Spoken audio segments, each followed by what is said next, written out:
Okay, hello and welcome to week 3 of this Advent course. Basically, similar to what I said last week, is one of my hopes is that not only are you kind of understanding what this dialectical kind of movement is, but you're also feeling it. You kind of get you're maybe becoming more sensitive to how it operates in our everyday lives. In the first week, we looked at the idea of obviously knowing and unknowing, and that there's a type of unknowing that is knowing. That the deeper you go into a type of learned unknowing, the more that you can find something beyond words. And the example of the more you question truth, there's an idea that the very act of questioning that, you're standing on something. There's almost a truth that you are standing upon that allows you to argue about truth. And then last week, we looked at the idea of desire and having and not having, satisfaction and dissatisfaction, that actually there's something profoundly dissatisfying about satisfaction and something profoundly satisfying about dissatisfaction. And that I explored part of the idea of how we actually try to find something satisfying in our dissatisfaction, try to kind of like, it's already there, but orient ourselves to it. And this week, I want to look at the dialectic relationship between theism and atheism. And this might be the most interesting one to you. I don't know. I mean, I think they're all interesting. But people think about atheism and theism as diametrically opposed. And you've probably grown up in an environment where that was just taken for granted. I even got an email from someone today who asked me to be on a podcast, but they made the distinction between Christian and atheist, which I hear a lot as well. That's another distinction that's sometimes made, is these are opposites.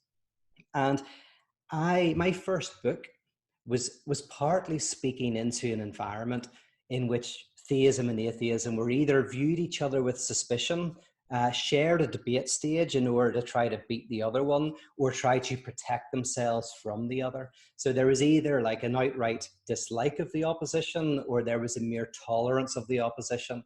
But it was like mixing water and oil. They just don't come together. And my first book was attempting to explore how these two things are actually dialectically related. They're not opposites. Never have been. There is a dance that goes on between them in which they enrich each other and deepen each other. And that the more that they are seen as opposites, the more that they are kind of stripped away from each other, the more shallow, one-dimensional, adolescent they each become. So if you do my Atheism for Lent course, or if you've done it, you will know this, because what I do in Atheism for Lent is 1 week, I do a philosophical critique of God, right? Where it's like the earliest critiques of the idea that there is some sort of being that is the source of all. And then the next week, I take a theological position that actually doesn't go against that critique, but swallows it up, brings it into itself and develops it. And then the next week, I look at philosophers who then envelop that theological notion and critique it, but develop it. And then the next week, the same happens. And what you'll notice is we move between the philosophical critique of God and the theological critique of God. And these two positions become closer and closer until in the last week, we bring us right up to the contemporary debates, in which these kind of are very intertwined in interesting ways. So I'm going to try to, you've already heard the talk, but I'll try to kind of just outline what I was doing in that, and then we'll open it up for conversation. The earliest theological critique of God, the earliest form of theological atheism is mysticism, right? Some of the great mystics, you go back to 12th century, 13th century and before, you get these incredible critiques that are basically saying that every time you speak of God, you say less than God. The very speech becomes an idol as soon as it comes out of your mouth. As soon as it's formed in your mind, idols are created. I think it was Calvin who said that, or Luther, that the mind is the kind of factory for the creation of idols.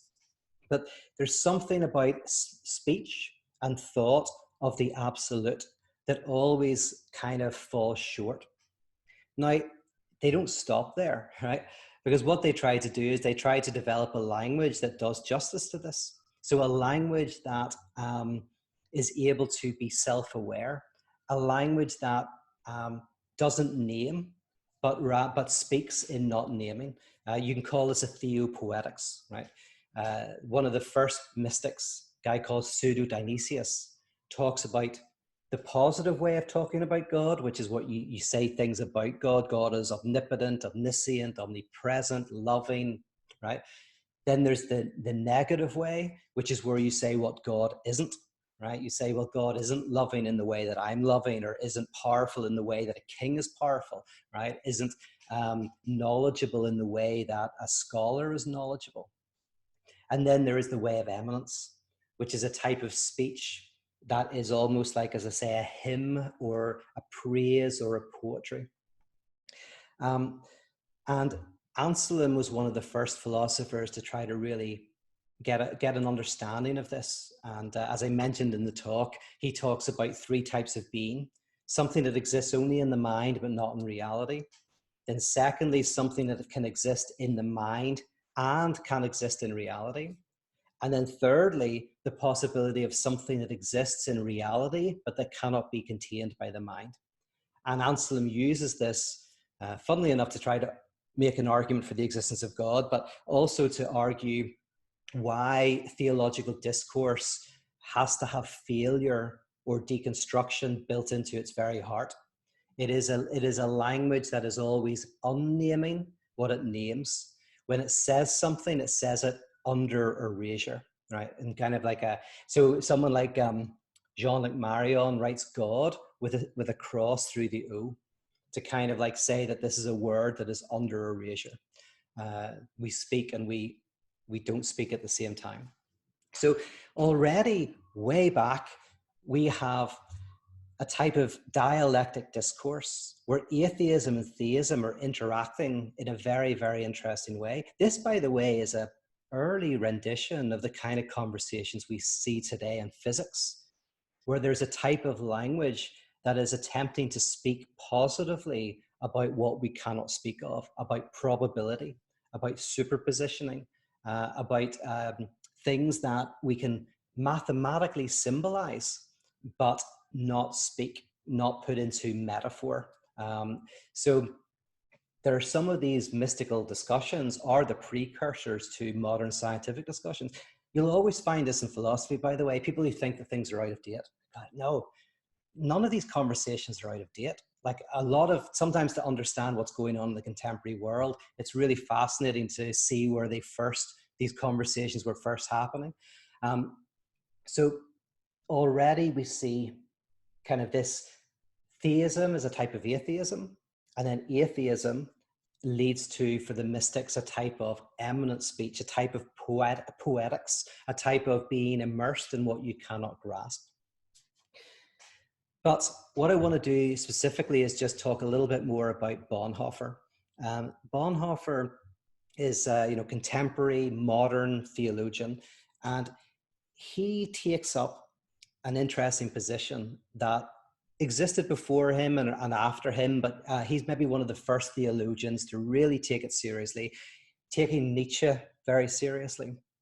And Bonhoeffer basically says that, like, at various points in history, the task of the theologian is a negative one. It's one in which something has to be taken apart. And for Bonhoeffer, he's saying that he was living in an age where a certain notion of God was beginning to die. And far from fighting that, Bonhoeffer said that the role of the theologian was to be the gravedigger of that God. Right? There is a notion of God that has to die. A very, very big notion of God that was dominant through a large part of human history. But Bonhoeffer said, while this notion of God was dominant for a long time, it's not the only concept of God. And this concept of God is beginning to show wear. It needs to be let go. And actually, the theologian should be at the forefront of the critique of this God. So to put this in contemporary terms, if you take, say, the new atheists, right? New atheism isn't as kind of new now as it was, but still, right, you've got people like Richard Dawkins and Sam Harris, and you had Christopher Hitchens, right? You have some of these thinkers who are critiquing a religious notion of God. And then on the other side, you have people like William Lane Craig, who I actually watched the other week as I was doing a live talk, and he was doing a live talk at the same time, and someone was watching both of them who I knew, so I went back and watched what he did. So William Lane Craig, he's an apologist, and he's arguing against the new atheists and that type of position. Well, Bonhoeffer would draw a circle around that entire debate and say that's what has to go, right? So there's the people who are arguing against God, the people who are the apologists arguing for God, and someone like Bonhoeffer and Paul Tillich would just say, draw a circle around that whole debate and say, it's almost like arguing about the tooth fairy. That whole argument is not what the word God means. This notion of God is dying and has to die. It's of virtually no interest to anybody. I mean, it's of interest to lots of people, but not like existential interest, right? Somebody might want to watch a debate on YouTube, but this is not where the cutting edge of thinking and art and creativity and depth is to be found, right? Maybe for some people, Bonhoeffer said there are always a few who are drawn to this, but he said there are more and more people who aren't. Now, Bonhoeffer, outlines two things about this God that need to die.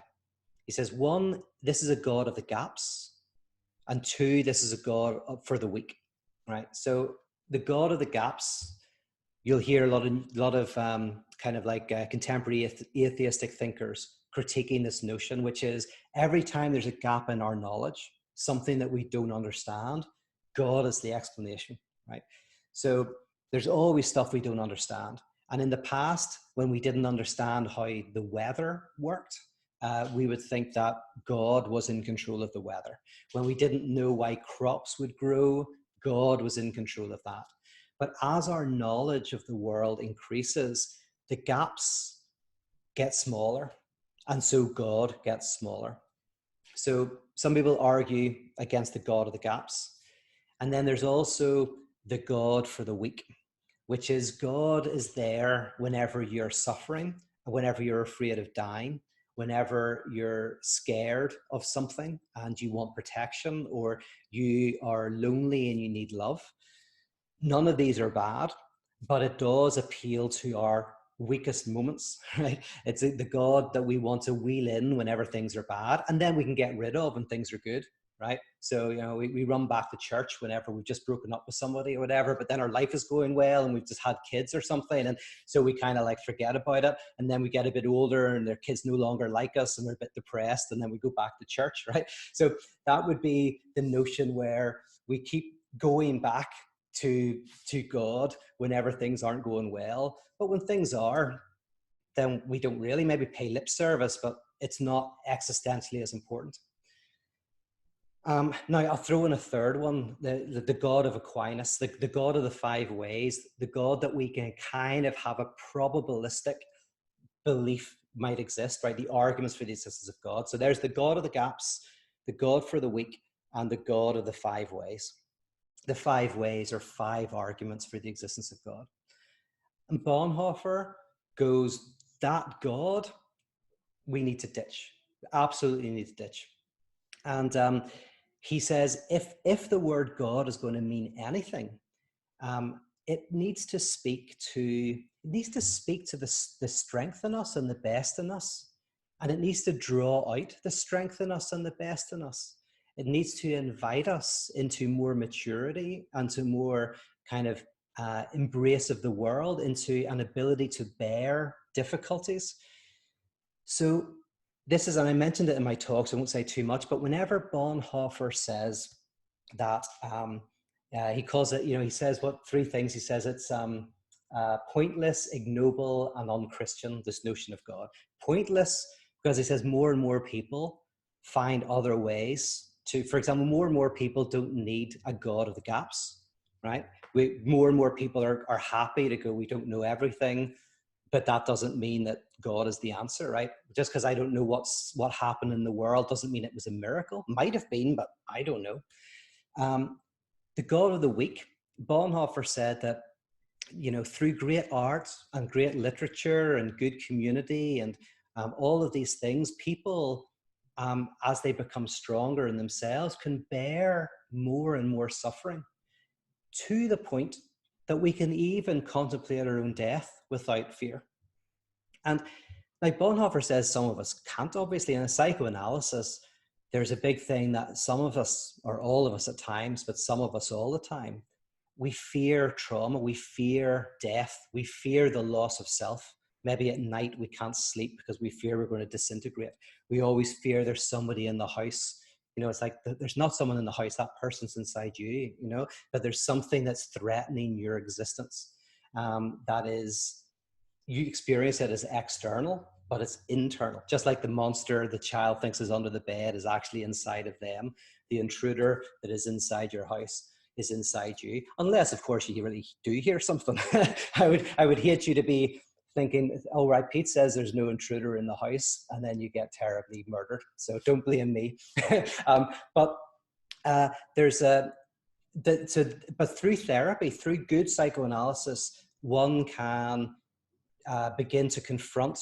This is an aside, but it's interesting. So Guy Winnicott, very famous analyst, says the fear of breakdown is actually the fear of a breakdown that already happened. But you weren't able to subjectivize it. You weren't able to put it into words and think it through. So it was a trauma from the past, from childhood, from very early on. So the great thing is the breakdown that you fear that's going to happen. Well, the bad news is it's already happened. But that's the good news, because there's nothing to fear. It's already happened. It's never going to be as bad as that again. And all you have to do is face it, work through it, which is hard work. But when you do, you can be freed from it. All of that to say, the religious notion of God for Bonhoeffer doesn't try to help you be able to bear the weight of existence and to bear the traumas of life and to face up to those and accept them. It kind of like puts a band-aid over it. It says, oh, just think about God and it'll all be okay.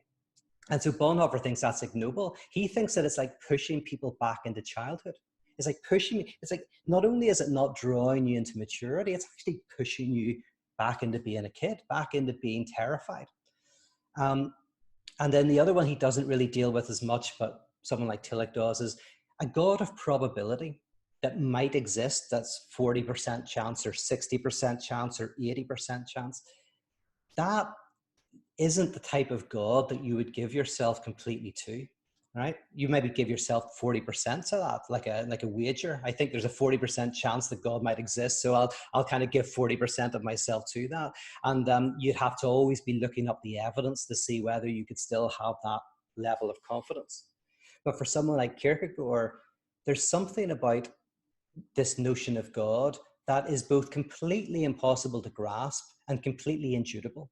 Something that you are kind of can find full confidence in, while also not knowing at all.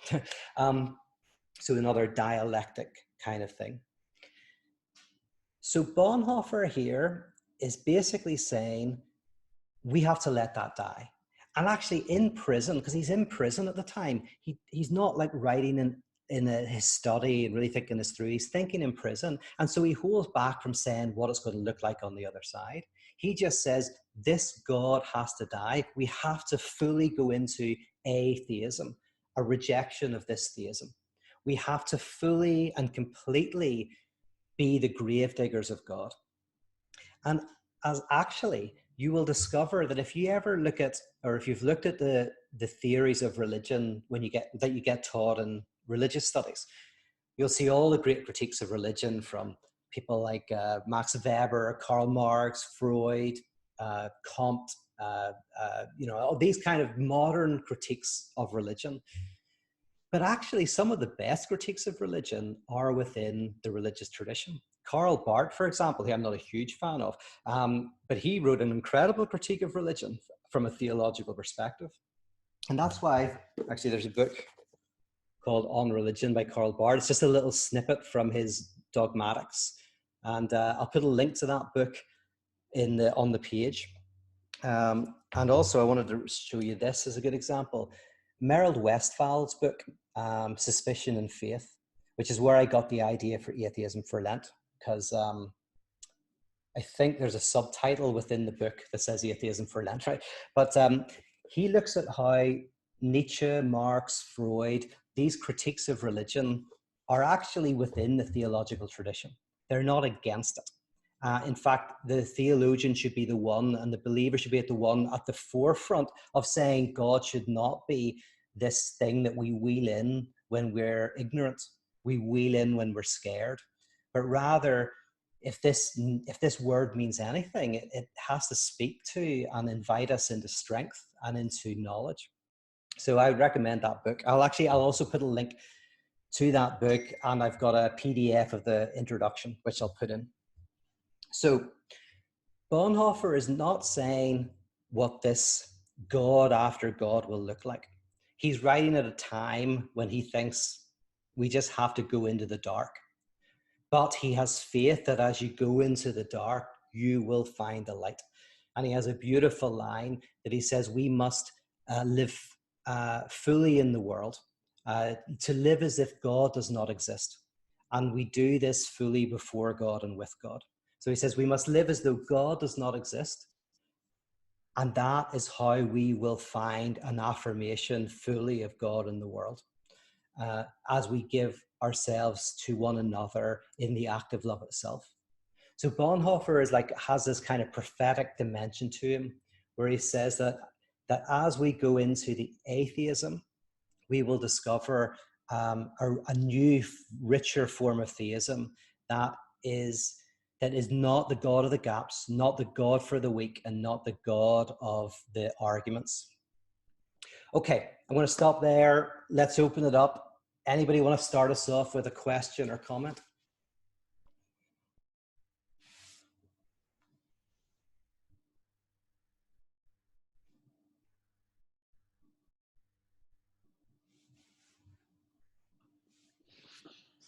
This is Brad. Hey, Brad. Have a question. Brian McLaren wrote a book that kind of talked about seasons of faith. And that kind of reminds me now. So I guess what I'm wondering is this place that Bonhoeffer is describing, does it kind of depend on having gone through theism, right? Like, can you adopt this view without having kind of gone through the phase? He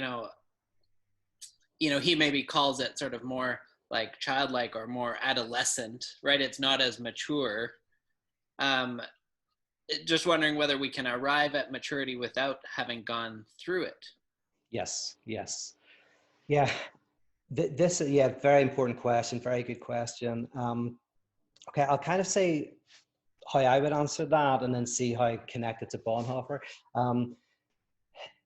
So the notion of the death of God, which is this term that actually goes right back to the very start of Christianity, the crucifixion, and then you find used, and then Nietzsche has a brilliant use of it. But when it comes to the modern world with Nietzsche, the death of God is this death of the God of the gaps, the God for the weak. It's a death of this kind of like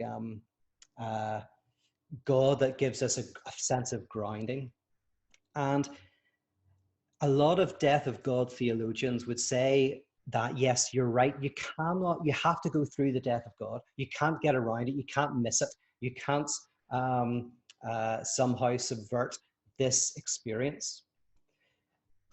And the only thing that I would say is that whether someone's a theist or not is irrelevant, is we are all believers.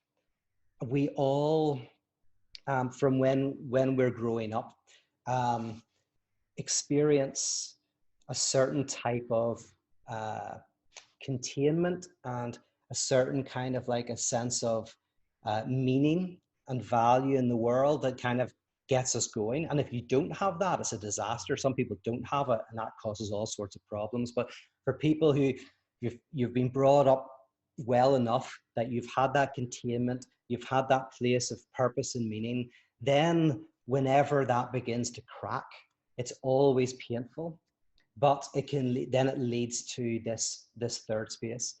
So what would Bonhoeffer say? It's difficult because I don't think he answered your question. I don't think in Letters and Papers he gives a good enough answer to the question. That's why I'm saying what I would say. Is that I think you can extrapolate from Bonhoeffer that he thinks that, or maybe I think that, the secular world is now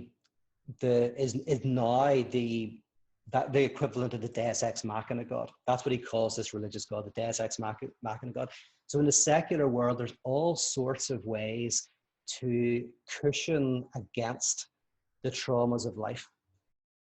But you could extrapolate from Bonhoeffer that the secular world has all sorts of kind of God of the gaps and God for the weak and all sorts of ways to prevent us from facing up to our alienation in life and the difficulties of life.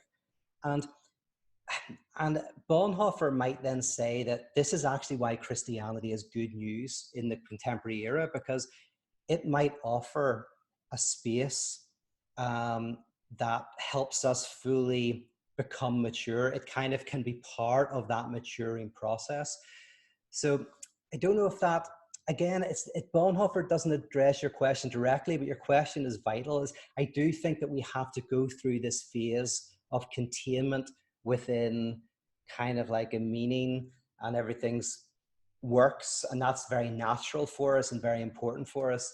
There has to be a moving through that and into something else. And one might say that religion can be that for secular society.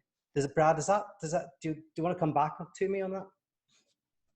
Yeah, it's interesting, just considering that, like, maybe we all have a container of sorts, whether or not that happens to be within Christian faith, yeah, but a container that sort of says, I am certain, right? Like that there's kind of that certainty that we develop, and that maturity comes as we see the cracks in the certainty that we formed. Yeah. Yes. Yeah. And you know what? See, here's what I think that the issue for me is where I think I disagree with Bonhoeffer in his Letters and Papers is that he does seem to suggest that we are looking at a world, what he calls come of age. Like he says that we have as a population, as a species, we are getting to a point of more maturity beyond this need for the religious God.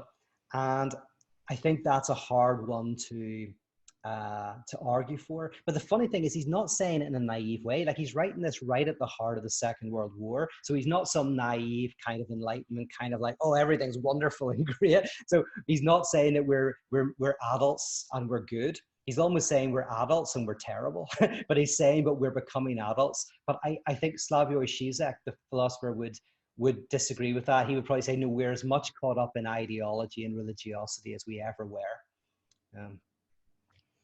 I'd be more in line with that.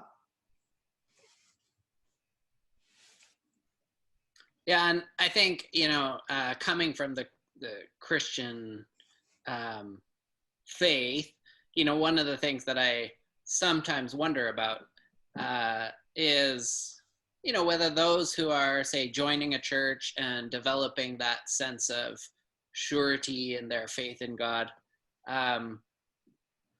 whether like I don't necessarily need to discourage that could be just exactly what is needed, and that like we can kind of be in a community together, even though like I kind of have a different view of things. and that all of it is good, but just different stages. And so, I wondered if Bonhoeffer was kind of addressing that. Sounds like he's not, No, but that's where my mind started to go.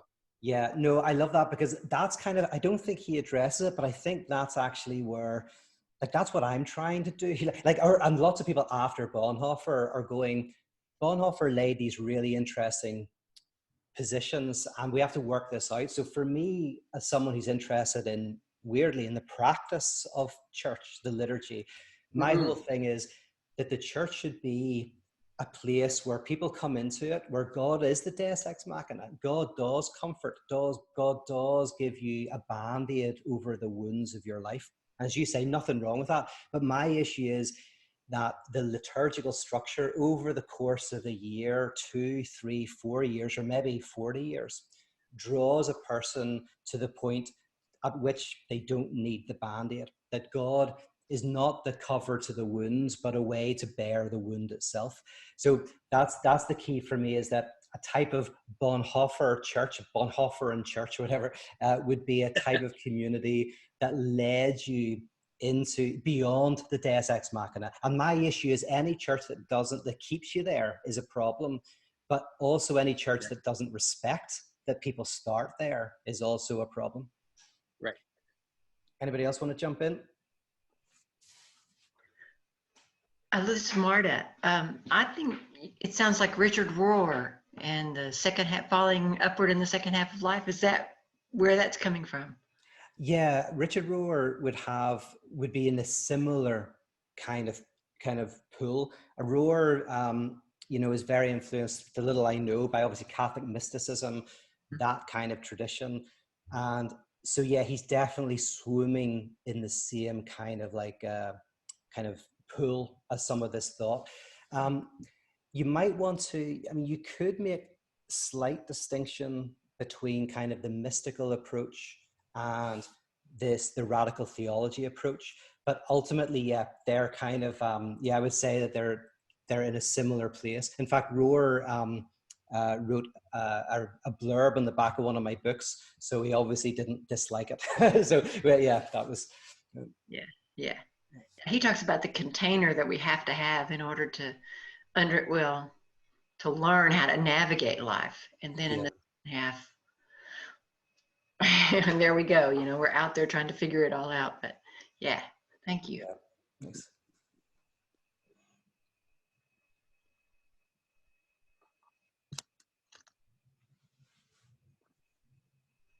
Anything in the chat box, by the way? Anybody wants to, that's of use? Oh, maybe no one's chatting. Oh, we lost all the chat.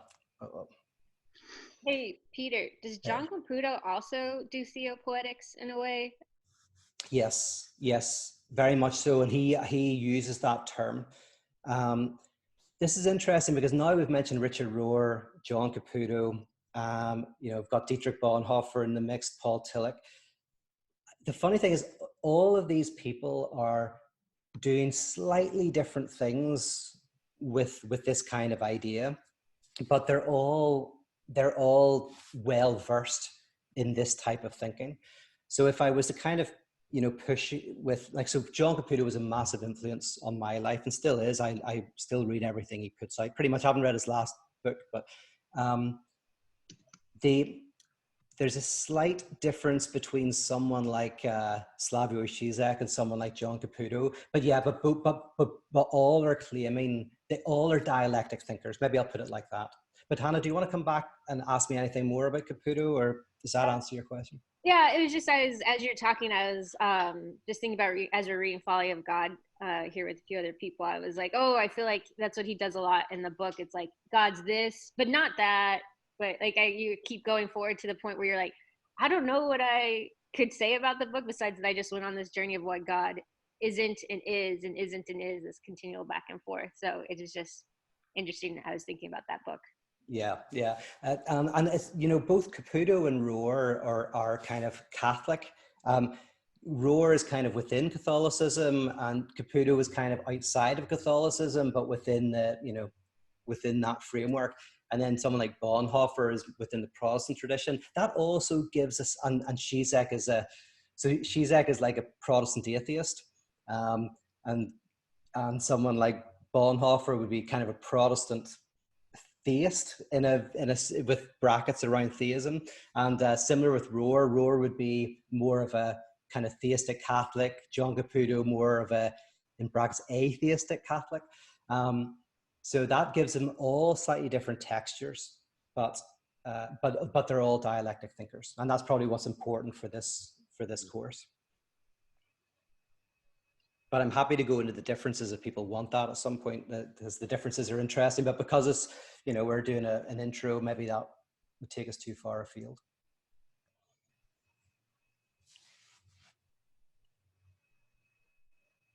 Anybody else want to jump in?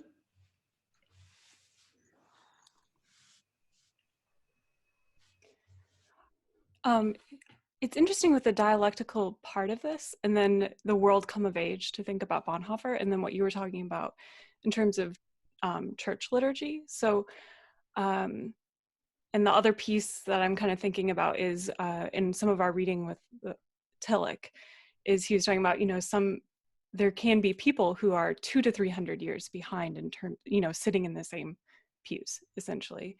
And in my reading of Bonhoeffer and some of his life and stuff, he was that kind of, he was surrounded by a very elite group of people a lot of his life, extremely highly educated.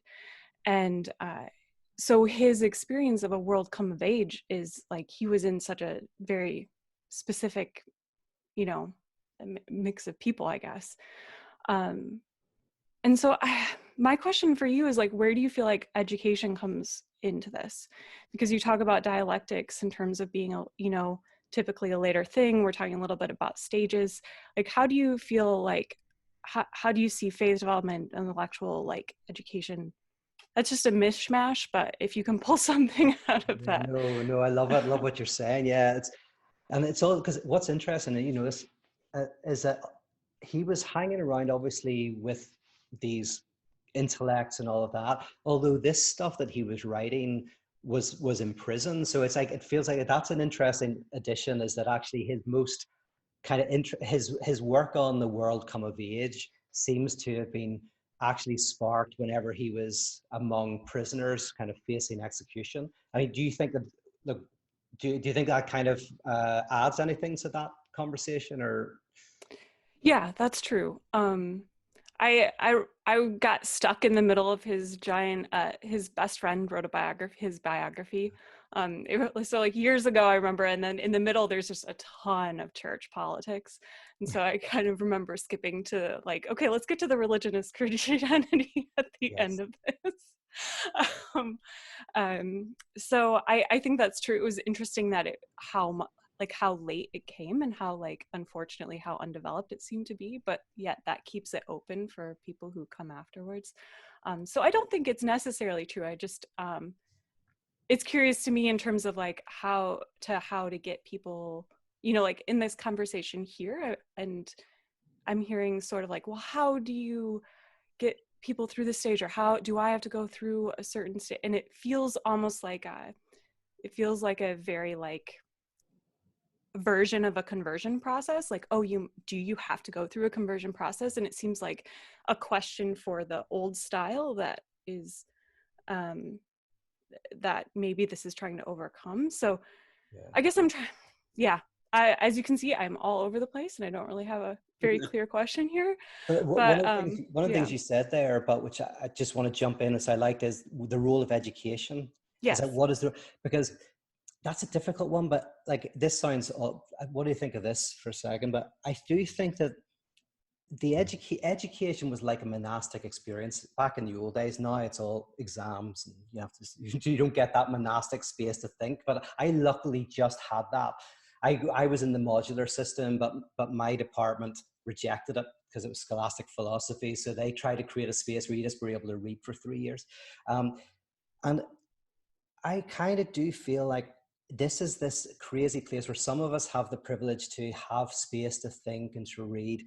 And that might allow one to have the space to see where things are going, and to try to develop practices that work. So, for example, my things like like the Last Supper, the Evangelism Project, Atheism for Lent. These are practices, but I could only have come to them by having 3 or actually 7 years of pure study of the theory to kind of then to develop something that is more a practice. So so often you look at these people like Bonhoeffer and you go, my goodness, so well educated, hanging around with the artists and the intellects of the day. Does that give you more of a sense of what's going to happen, or does it divorce you from from real people? I don't know, but I tend to think that at education at its best, what I'm trying to do here with these courses, for example, is this is pretty intellectual stuff, but the hope is that what we're articulating here can give us an insight into where things are going. But I don't know, is that how you see education? It's just such a broad topic, yeah. And I think a lot of participating in quite a few of these things that, I'm realizing more like I had a very intellectual Christian education, and I knew that was a very unique, rare kind of old school thing to have. And so I feel like some of this is trying to make up for lost time. I'm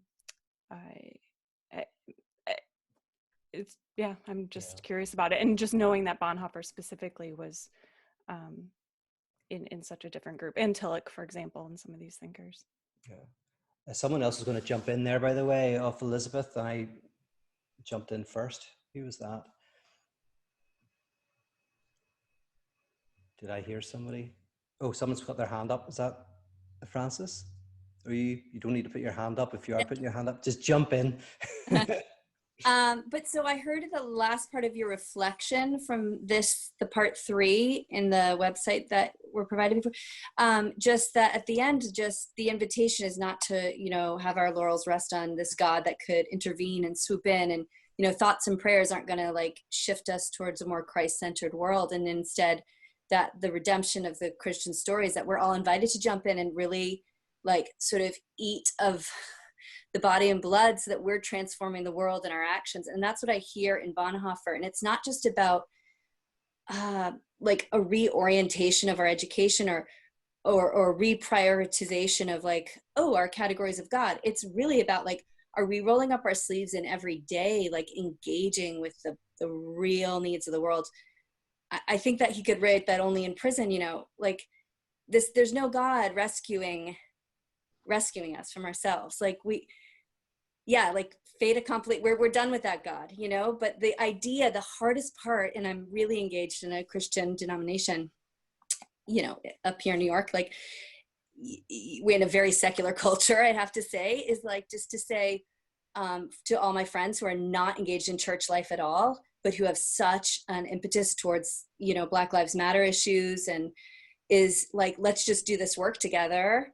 Let's just, and if you want to participate in the contemplation of what the Jesus life was talking about, great, because that's where, the narrative for me is most felt too, is like and I need the liturgy to sort of like round the circle for myself and really have a full life in faith. But we are I think Bonhoeffer's whole point wasn't, let's just reorient our minds to a different version of God. It's reorient our bodies. Like, what are we doing with our physical time, our bodies, our relationships to transform the world, to become Christ-centered? And that Richard Rohr would say that too.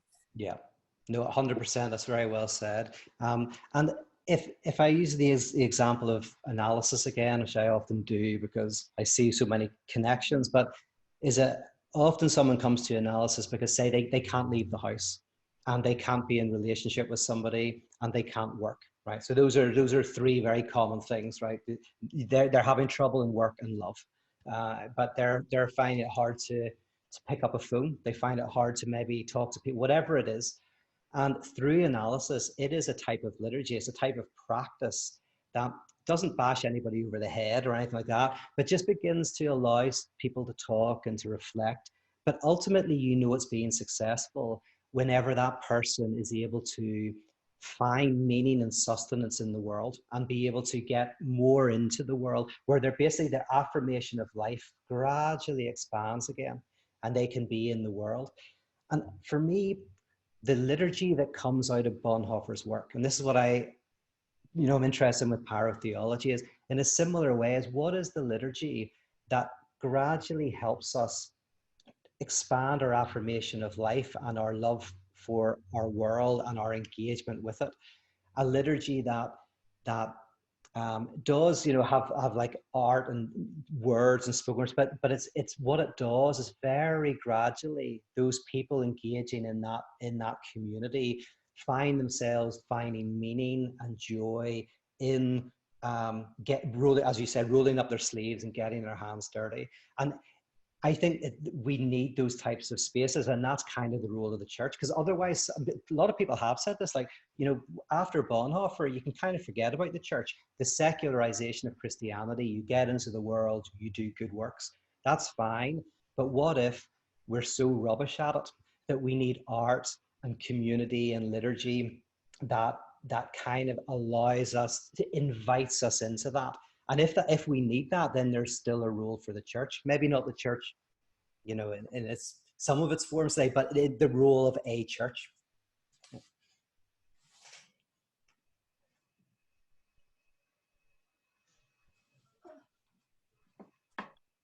I'll try to say something. Mats. Hi, Mats. I'm on the last frame of the Rapture story. And God comes in and quietly supporting the ones who had forsaken God for the world and thus bore the mark of God. So I'd like to hear, maybe a little more how you see that mark of God. And it's sort of,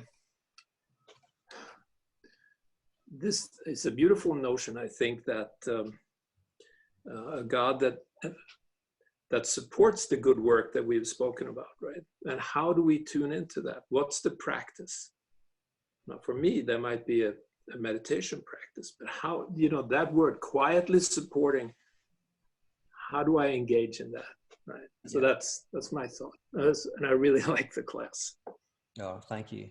I wrote that Rapture Track, not explicitly thinking about Bonhoeffer, I don't think, but he was definitely in the background, and then that's why I paired it with Bonhoeffer this time, because it has the dialectic move that at the end it's the ones who roll up their sleeves, Francis is saying, and give themselves to the world, who basically enact what Bonhoeffer said, to live as though God does not exist. Because what in the Rapture Track they do is they kind of live as though God doesn't exist. They're not praying out to God. They're not that. These are people who are giving themselves to the world, is to live fully before God and with God. So that tract is, a type of parable that tries to enact the logic that I see in Bonhoeffer's letters and papers from prison. And what does it mean to? I mean, you could argue, this is what I argue. I don't know if Bonhoeffer would say, because I think Bonhoeffer would be maybe slightly more traditional than maybe I would be, and he's probably right to be so. But if you think of Christianity as the move from, so God the Father, God the Son, God the Holy Ghost.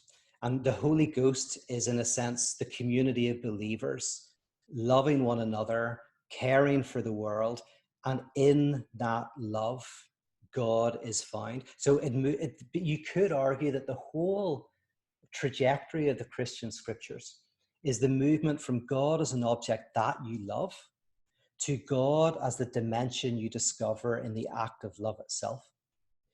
And it's a very subtle move. So in my other another course I was running recently, I talk about the difference between the sacred object to the sacred as a depth dimension discovered in love. And that's why I think post crucifixion, you see these notions of God as where you love.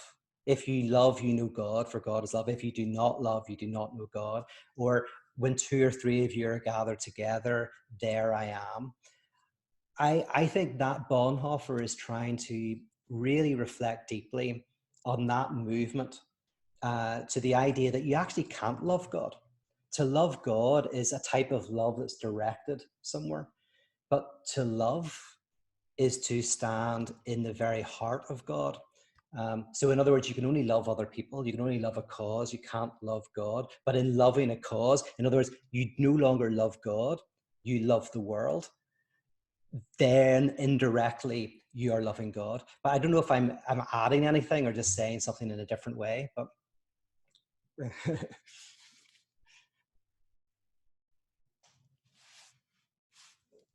anybody else want to jump in? We've got about 5 more minutes.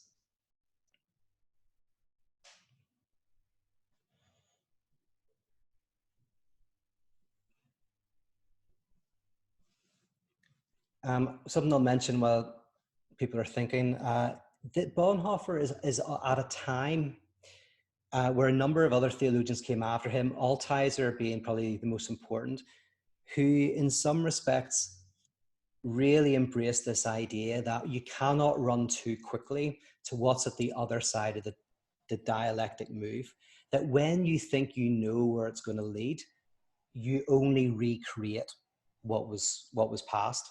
So there's this notion we say, fulfill your dreams, but your dreams are only idealized reflections of your current values.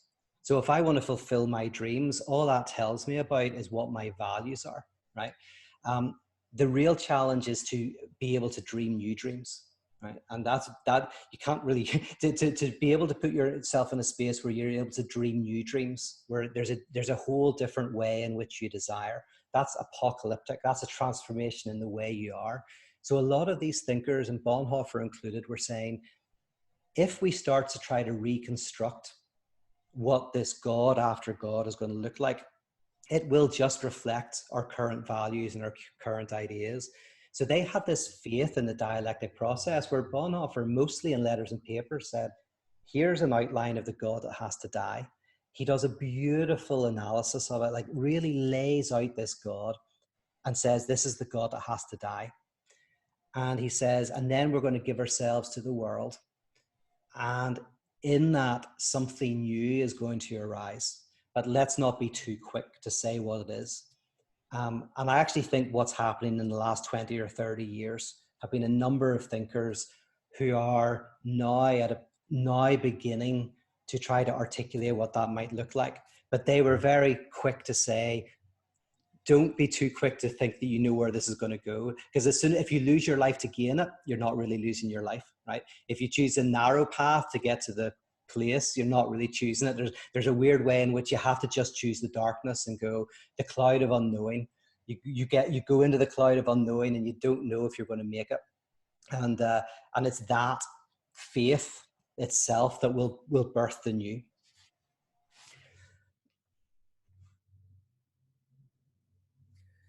Pete, this is Tim. I wonder if it's not this Christmas time, I guess I'm thinking that way, wouldn't offer a better opportunity to promote what Bonhoeffer is saying, rather than seeing the baby Jesus as the salvation that's to come out of the world, but rather the actual message of the incarnation as he came into the world. And that would be a stronger, well, more accurate message, in my opinion, to people who are, at this time of year wondering about these kind of things, or going to church services and, celebrating Advent. It seems like, from my history, the twist on that would be wonderful at times like this. It would be obviously decentering for a lot of people, but still, I think, a necessary component of capturing the real essence of really what I think we're talking about here today, which to me is truly the gospel, truly what we're seeing in the incarnation. Are you saying that in a way, kind of like focusing on how this notion of God becoming like an infant is a radical critique and a radical blowing up of our notions of God? At the very least, yes. Yes. I think and also him growing up to be the incarnate Christ, as opposed to growing up to be he who will take away the sins of the world. It's like, no, he embraced the entire thing. And as the baby part of it is certainly opportune for sure. Yeah, absolutely. I totally agree. One of my favorite philosophers of religion is Feuerbach. And, I have my disagreements, whatever, but one of the things I love about Feuerbach is that he's this radical materialist. He basically says that God is a projection of ourselves. But he says, I am a friend of the theologians, because he says that the whole message of Christianity, he's actually very critical of the mystics, because he says the issue with the mystics is they get kind of generally, not all the mystics at all, but some mystical thought tries to remove itself from the world, tries to, you want to kind of be more outside of your desire, lay your desire down, get out of the world. And he kind of goes, well, he says, actually, the whole point of Christianity is it's so materialist. It's all about real bread and real water and real kind of embrace of the earth. And right from the start, right from the incarnation, it's like this incredibly radical. So basically Feuerbach says atheism is the truth of theology. It's always been going towards a type of, for him, atheistic embrace of the earth. But you see how whenever you read Feuerbach, you can see why he says this. He says, like, I'm just telling you what's already in your gospel. He says, like, I'm not saying, and he spent so much time reading theology, and he said, it's all in there. Oh my goodness. If you want to find a materialist kind of like earthy religion, he says, it's right in the heart of Christianity. So yeah, Feuerbach's a really interesting writer on that. Peter, I was thinking about something today about, like, my dad. I just, for some reason, coming to this, I was thinking of a sermon my dad gave years ago about Jesus being born and God becoming man, and like all this focus on, like, his sermon was like he burped and farted and had to be burped, like kind of this, like, the physicality. And at the time, I remember thinking, like, I don't understand, like, why that's radical. Like, it's just weird, like, at the time.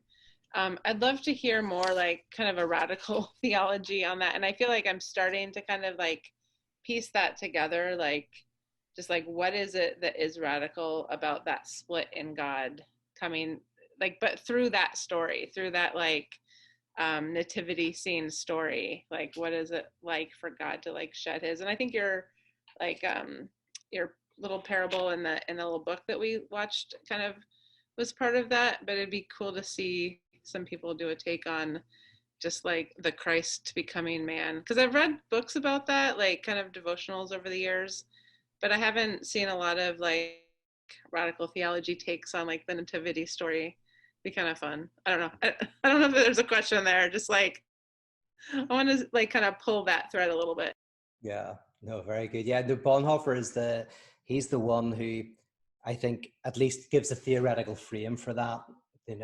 One of the best theologians for giving the frame for that materialist, bodily notion of Christianity. Anyone else want to jump in before we finish up? All right. So basically, we've got one more week. I know I said in that video it's the last week because I originally did it as a 3-parter, but there is a last week, which is just this conversation at 11:30, where we'll try and kind of like draw this all together. But as I say, I hope, again, this is just another example of how two things that we think are opposites, theism and atheism, intertwine in an interesting way. And there's the reading, if you want to look at everything Bonhoeffer said about religionless Christianity, the document is on the web page. I really recommend it. Won't take long to read, and it's really, really good stuff. And I'll also add some of those other links. If you want to join Off the Rails with Tim, that's going to be in 25 minutes, and you can find it, as Kate says, where all good links are shared. Okay, so I'll see you all next week. Take care.